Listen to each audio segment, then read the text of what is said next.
Every year, 225,000 women are diagnosed with breast cancer. 7% will be diagnosed with the disease before they turn 40. Chemotherapy helps, but it can have devastating consequences for women during their reproductive years. Our Ali Rasmus shares the story of one woman's struggle to make her dreams of motherhood come true. A Sunday afternoon in the backyard is a favorite pastime for the Macleod family, but Melanie Macleod knows the happiness and serenity they enjoy now did not come easy. It was very tough, the day-to-day, but looking back at the whole year, it was very triumphant. I got through it. Her struggle began with a call from her doctor 4 years ago, saying, guess what? It is a cancerous tumor that we see inside of you. Breast cancer. Macleod later found out she had the BRCA gene, a genetic mutation that makes women highly susceptible to cancer at an early age.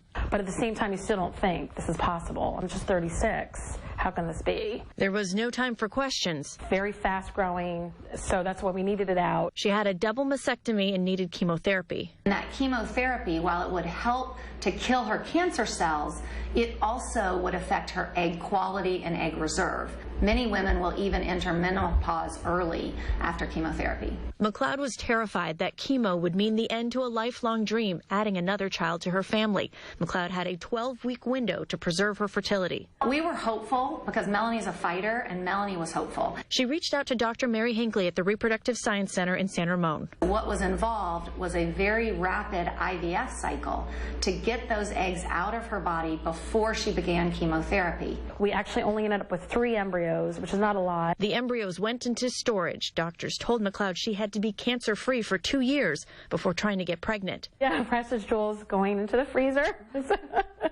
2 years later, Macleod did another IVF cycle and ended up with 3 more embryos for a total of 6.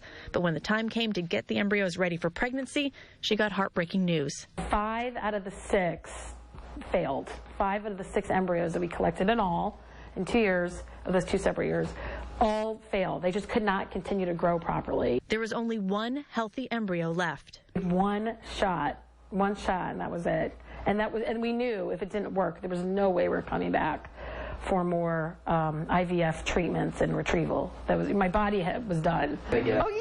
He just pulled himself up. Yay! Even more unforgettable than the call about her cancer diagnosis was the call Macleod got letting her know she was pregnant. I couldn't believe it. Oh, the tears, the waterworks were coming out.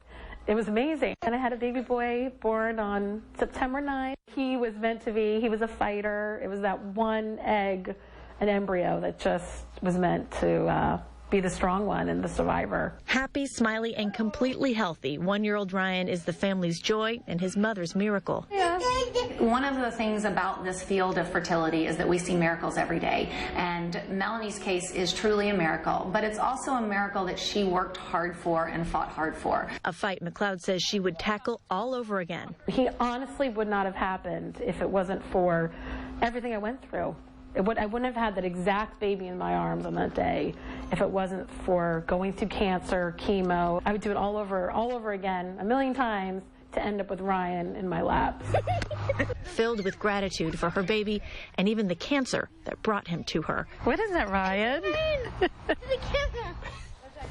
Man, what an amazing story. Ali Rasmus joins us now, and Melanie had 12 weeks to... You just see this window shrinking. I can't imagine what emotions she was having. On top of all the pressure of preserving her fertility and then having to start 2 months of chemotherapy. So there was a lot going on in her life, and she had an incredible story. You know, it was great meeting her. She's upbeat, she's so optimistic, and so appreciative of everything she's gone through. And I actually met her at the Making Strides Against Breast Cancer walk in Walnut Creek. She was one of the inspirational speakers sharing her story there. That was in June earlier this year. There's another Making Strides Against Breast Cancer walk happening on Saturday, this Saturday. KTVU is a proud sponsor of it, so it's been a great opportunity to get a chance to meet people like Melanie and share her, sacrifice, her triumph, and, talk about the issue, because it's an issue that affects a lot of women. Just a wonderful spirit. So were you introduced to her, or did you just kind of tap her on the shoulder? Well, she was one of the speakers at the event, and I happen to be covering it weekend mornings and weekend morning gal. So So, and I just heard her story, and it was a fantastic story. And what a good story for those in the,